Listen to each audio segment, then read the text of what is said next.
ఈరోజు మా ఇంట్లో ఏం కర్రీ అంటే పాలకూర curry.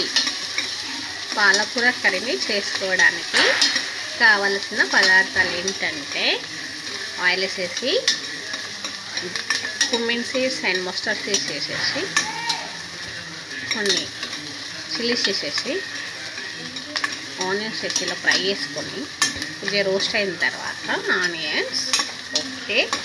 After that how to add it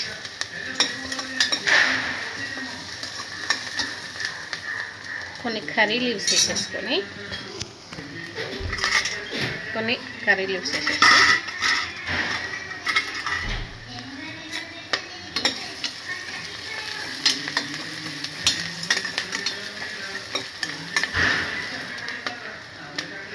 onions బాగా రోస్ట్ అయిన తర్వాత కొద్దిగా పసుపు యాడ్ చేసుకోవాలి. పసుపు వేసేసి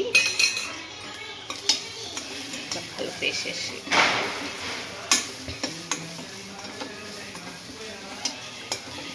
దీంట్లో కొద్దిగా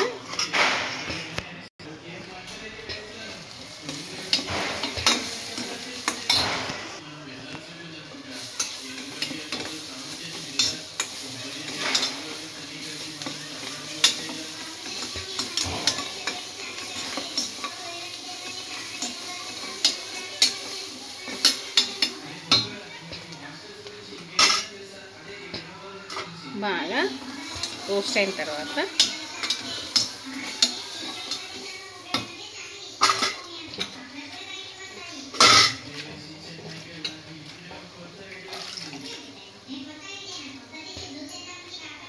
దీంట్లో పాలకూర వేసేసేయాలి. పాలకూర వేసి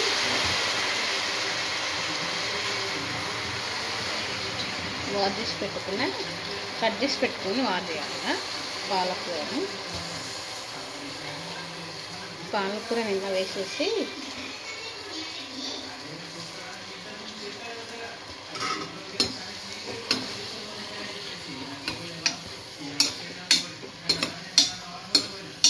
ఇది బాగా కుక్ అవ్వాలి. మామూలుగా ఈ వంట కర్రీ లీవ్స్ ఈ కూరలు చేసేటప్పుడు దీనిపైన జనరల్గా క్యాప్ పెట్టారు. దీంట్లో ఉండే వాటర్ కంటెంటే వాటర్ లాగా పోతుంది. కొద్దిసేపు కుక్ అవ్వాలి.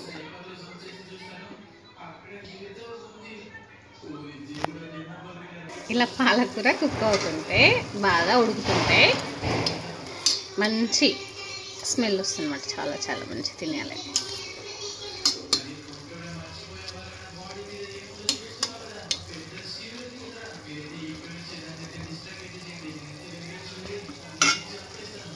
కొద్దిసేపు కుక్ అయిన తర్వాత దీంట్లో కొద్దిగా కొబ్బరి పొడి వేసేసుకొని కొద్దిగా ధనియాల పౌడర్ వేసేసుకుంటే మన ఇష్టం. వేసుకోవాలంటే వేసుకోవచ్చు, లేదంటే మన ఇష్టం. అది దట్ ఈజ్ మై ఆప్షనల్. ఓకేనా?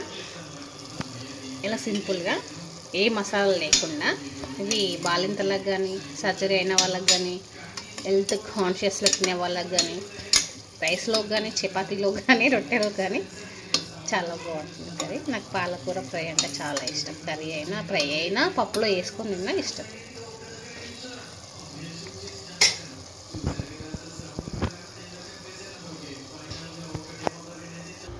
ఇలా మసాలా వేసుకొని చేసుకోవచ్చు, వేయకుండా కూడా వేసుకోవచ్చు. ఒకసారి ఇలా వేసుకోవచ్చు, ఒకసారి అలా వేసుకోవచ్చు. ఇలా వేసుకుంటే ఎవరైనా తినొచ్చు. దీంట్లో పెసరపప్పు అలాంటివి యాడ్ చేస్తే బాలింతలకు కానీ సర్జరీస్ అయిన వాళ్ళకి కానీ పెట్టకూడదు. దానివల్ల కొద్దిగా ఎఫెక్ట్ అవుతుంది. ఓకేనా? ఇది హెల్త్కి చాలా మంచిది. దీంట్లో అన్ని విటమిన్స్ ఉంటాయి పాలకూరలో. So weekly twice at least you can take అనమాట. ఓకేనా?